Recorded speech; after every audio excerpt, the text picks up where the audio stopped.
অনাবৃষ্টি রবীন্দ্রনাথ ঠাকুর। শুনেছিনু পুরাকালে মানবীর প্রেমে দেবতারা স্বর্গ হতে আসিতেন নেমে।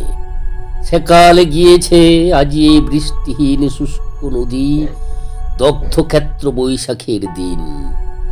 কাতরে কৃষক কন্যা অনুনয় বাণী কহিতেছে বারম্বার, আয় বৃষ্টিহানি। বেকুল প্রত্যাশা ভরে গগনের পানে চাহিতেছে থেকে থেকে করুণ নয়নে, তবু বৃষ্টি নাহি নামে।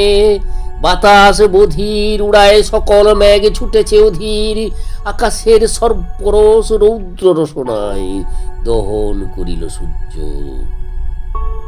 কলিযুগে হায় দেবতারা বৃদ্ধ আজি, নারীর মিনতি এখন কেবল খাটে মানবের প্রতি।